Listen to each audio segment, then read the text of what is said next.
السلام عليكم. معكم الأستاذ المغراني مصطفى، مادة الرياضيات، مستوى ثانية baccalauréat. Donc, comme vous voyez, le chapitre d'aujourd'hui porte sur le calcul intégral. On va commencer par intégrale d'une fonction continue. Donc, on va définir ce que c'est que l'intégrale d'une fonction continue. Définition. Alors, soit f, une fonction continue sur un intervalle i. Un intervalle i.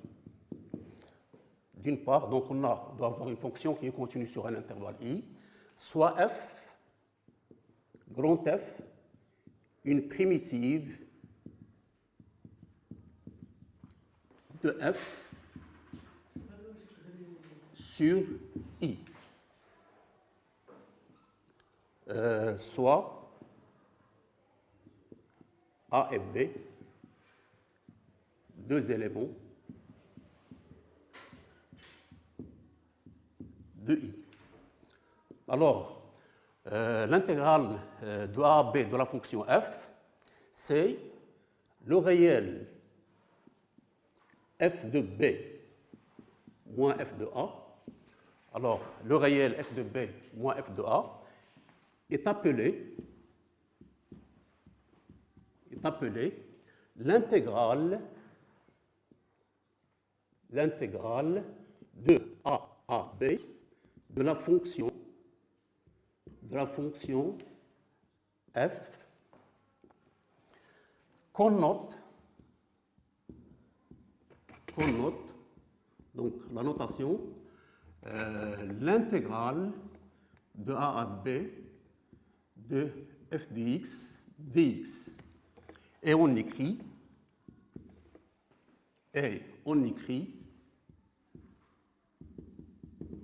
alors l'intégrale de A à B de f de x dx, c'est la primitive grand F de la fonction petit f à prendre entre A et B.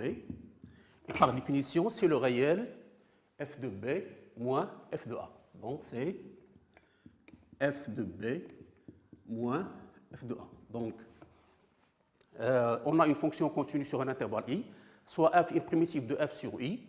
On a deux éléments de l'intervalle i. Qu'appelle-t-on l'intégrale de A à B de la fonction f? Ce n'est autre que le réel f de B moins f de A, qu'on va noter l'intégrale de A à B de f de x dx. Alors, on va donner un exemple. B. Exemple. Donc, calculons l'intégrale de 1 à 2 de x carré dx. Donc, pour calculer cette intégrale, c'est l'intégrale de 1 à 2 de la fonction f de x égale à x carré dx. Donc, ma fonction ici, c'est la fonction f de x égale à x carré. Donc, c'est par définition, d'abord, j'écris deux crochets et à l'intérieur, j'écris la primitive de la fonction f de x égale à x carré, qui est la fonction 1 tiers x à la puissance 3 à prendre entre 1 et 2. Alors là, je rappelle que la primitive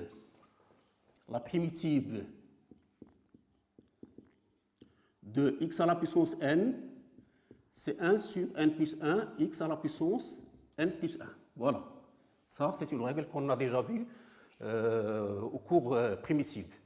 Alors, donc c'est 1 tiers x à la puissance 3 prise entre 1 et 2. Donc, par définition, c'est l'image de 2 par cette fonction-là. Donc, je remplace x par 2. Donc, c'est 1 tiers fois 2 au cube, moins 1 tiers fois 1 au cube. Donc, je calcule. Là, ça donne 8 tiers. 2 au cube, c'est 8. Donc, ça fait 8 tiers. Et là, ça donne 1 tiers. Donc, ça fait 7 tiers. Donc, l'intégrale de 1 à 2 de la fonction x carré dx, c'est 7 tiers. Je passe à un autre exemple.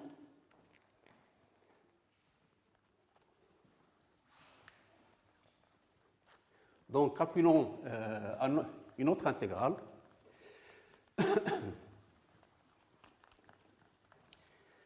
Donc, ça, c'est l'exemple 1. Je prends un autre exemple. Par exemple, je dois calculer l'intégrale de ln de 2 à ln de 5 de la fonction exponentielle de x dx. Donc, dans cette intégrale-là, ma fonction, c'est la fonction exponentielle, c'est-à-dire f de x, c'est exponentielle de x. Donc, l'intégrale de ln de 2 à ln de 5 de l'exponentielle de x dx égale, donc entre deux crochets, je dois écrire la primitive de la fonction exponentielle de x. Alors, la primitive de la fonction exponentielle, c'est elle-même. Donc, c'est exponentielle de x à prendre entre ln de 2 et ln de 5. Donc, égale l'image de ln de 5 par la fonction exponentielle. Donc, c'est l'exponentielle de ln de 5 moins l'image de ln de 2 par la fonction exponentielle, c'est exponentielle de ln de 2. Alors, je termine le calcul. Je sais que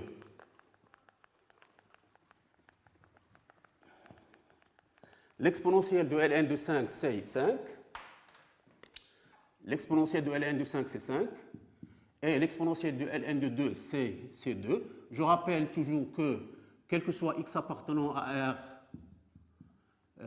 l'exponentielle, quel que soit x appartenant à R étoile plus l'exponentielle de ln de x, alors l'exponentielle de ln de x égale à x.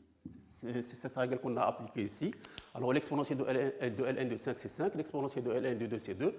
Donc 5 moins 2, ça fait 3. Donc l'intégrale de ln de 2 à ln de 5 de l'exponentielle de x dx égale à 3. Deuxièmement, on va faire les propriétés de l'intégrale.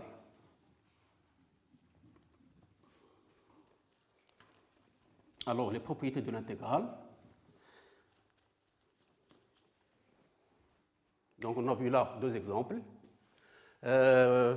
Alors, pour l'intégrale de 1 à 2 dx à dx, le 1, ça s'appelle la borne inférieure de l'intégrale, et le 2, ça s'appelle la borne supérieure de l'intégrale.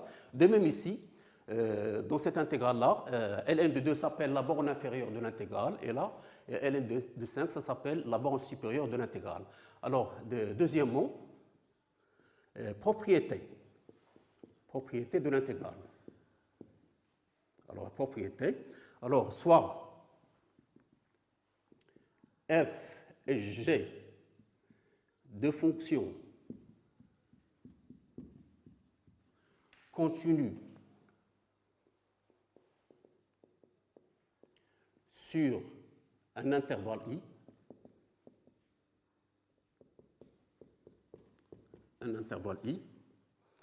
alors, soit A, B et C des éléments de I, de l'intervalle I, de I. Alors, on va voir les propriétés suivantes. Ce sont les propriétés algébriques de l'intégrale.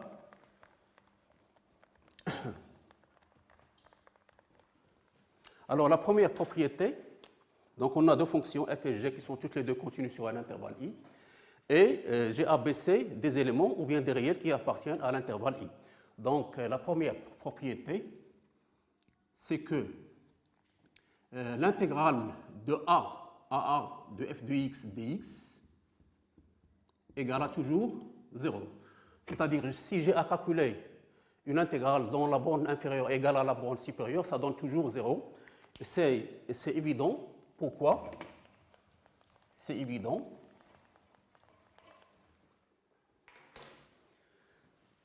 Car,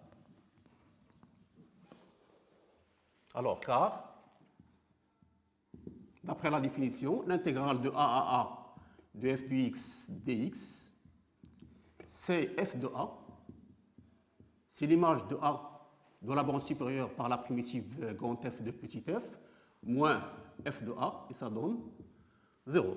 Ça, c'est la première propriété. La deuxième propriété, c'est l'intégrale de A à B de f de x dx égale à moins l'intégrale de B à A de f de x dx. Autrement dit, dans une intégrale, si je permute la position de A avec la position de B, je dois faire sortir le signe moins. Exemple. Alors, pourquoi l'intégrale de A à B de f de x dx égale à moins l'intégrale de b à A de f de x dx? C'est simple. Alors, parce que je peux, car l'intégrale de A à B de f de x dx par définition, si l'image de B par la fonction grand F qui est primitive de petit f, c'est f de B moins f de A. Et là, je peux l'écrire sous la forme moins f de A moins f de B, donc égal à moins, et ça, c'est l'intégrale entre B et A de f de x dx. Donc, c'est la deuxième propriété. La troisième propriété, c'est ce qu'on va appeler la relation de Schall.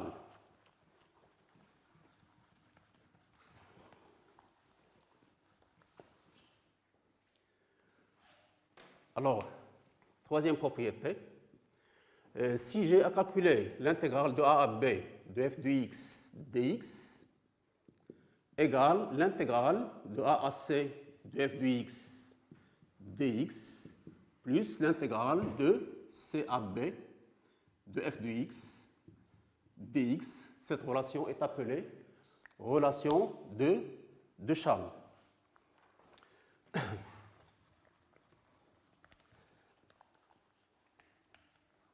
C'est ce qu'on appelle relation de Schall.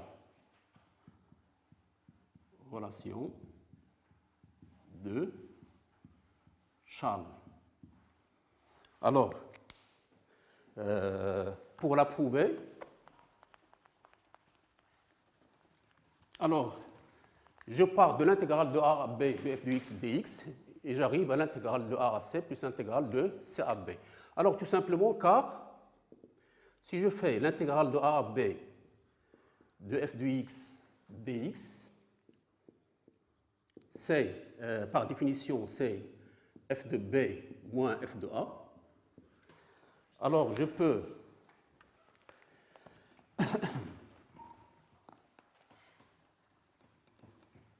f de B moins f de A. Et là, c'est, je peux l'écrire sous la forme f de C moins f de A plus f de B moins f de C. Comme si là, f de B moins f de A, voilà f de B, il est là, moins f de A, il est là, comme si j'ai ajouté f de C et j'ai retranché f de C en même temps. J'ai ajouté un nombre et j'ai retranché le même nombre. Donc, si j'ai fait une opération qui est neutre. Et f de C moins f de A, c'est l'intégrale de A à C de f de x dx, plus, et là, c'est l'intégrale de C à B de f de x dx. Voilà la preuve. Donc, c'est la troisième propriété de l'intégrale, on appelle la relation de Schall. Quatrième propriété,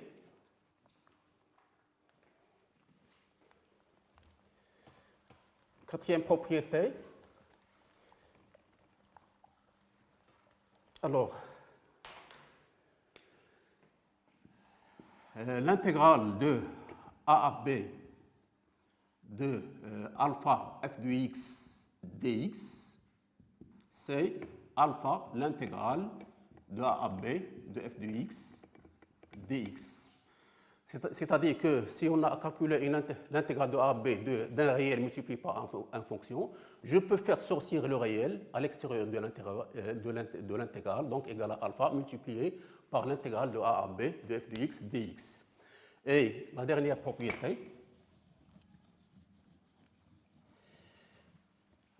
alors, j'ai aussi l'intégrale de A à B de f de x plus g de x dx.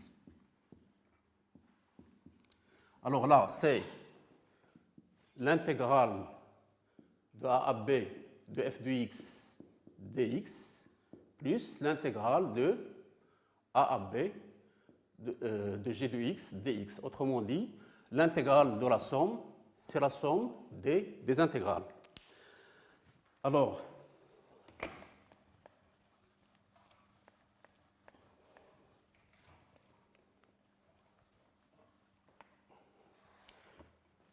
une autre propriété. Alors, si, quel que soit x appartenant à l'intervalle AB, g f de x qui est supérieur ou égal à 0, alors l'intégrale de A à B de f de x dx est supérieur ou égal à 0.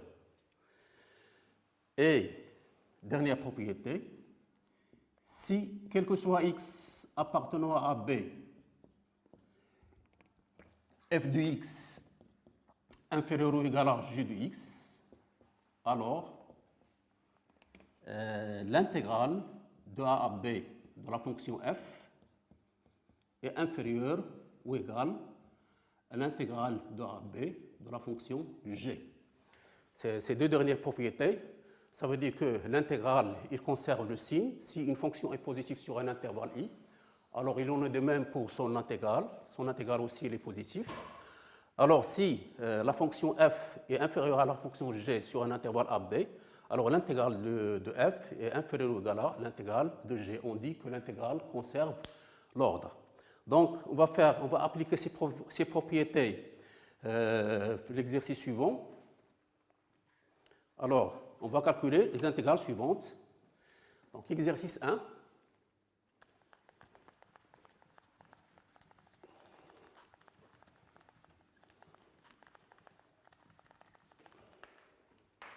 Alors, exercice 1. Alors, calculons les intégrales suivantes.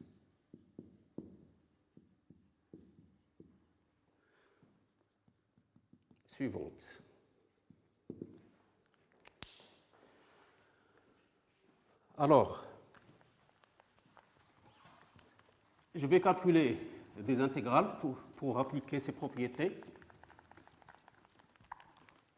Alors, l'intégrale A, c'est l'intégrale de 1 à 2 de la fonction x carré plus 1 sur x carré dx. L'intégrale B, c'est l'intégrale entre 0 et 1 de la fonction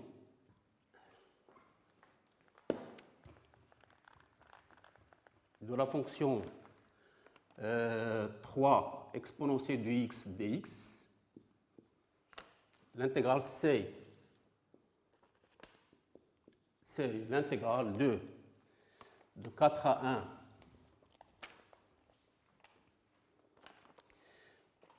de 4 à 1 de x moins 1 sur racine de x dx. Et l'intégrale D,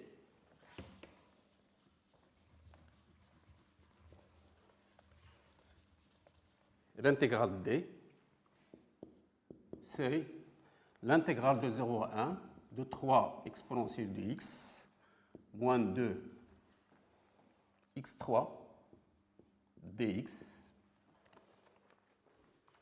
Et le dernier intégral,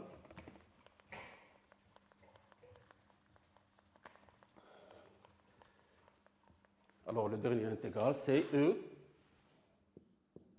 égale l'intégrale de 3 à 4 de la valeur absolue de x dx. Donc on va faire cet exercice. C'est une occasion d'appliquer les propriétés vues ci-dessus. Donc, calculons l'intégrale A.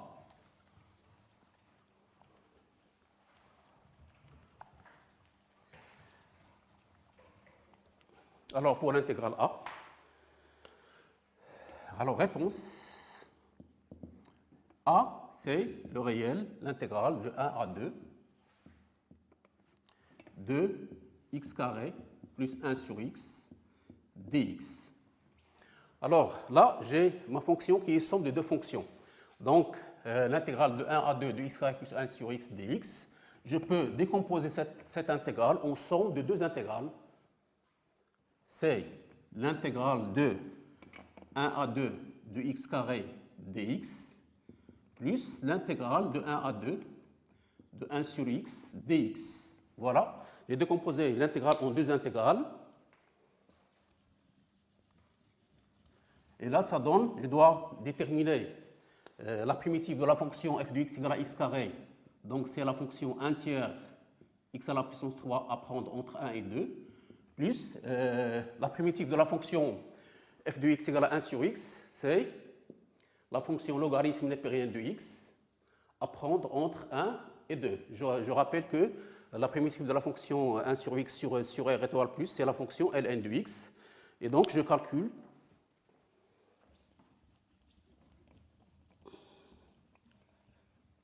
donc, c'est l'image de 2 par cette fonction, c'est 8 tiers, moins l'image de 1, c'est 1 tiers. Donc, c'est 8 tiers moins 1 tiers, plus l'image de 2 par la fonction ln de x, c'est ln de 2, moins ln de 1, et ça va donner, et ça donne, alors 8 tiers moins 1 tiers, ça fait 7 tiers. Là, ln de 1, c'est 0. Donc, ce qui va rester, c'est plus ln de 2. L'intégrale b. Alors, l'intégrale b.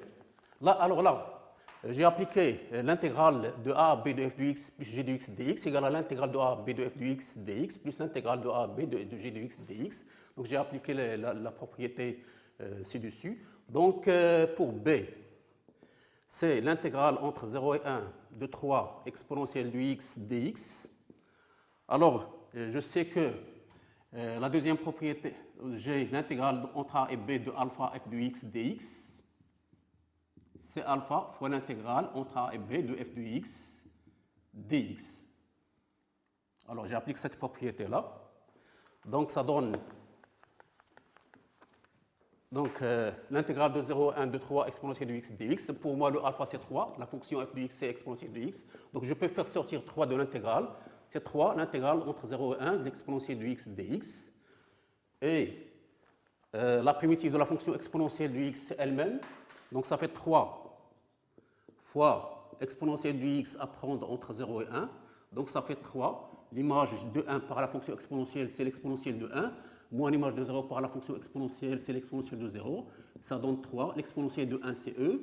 Moins l'exponentielle de 0, c'est 1. Donc, le résultat final, c'est 3 facteurs de e moins 1. Voilà.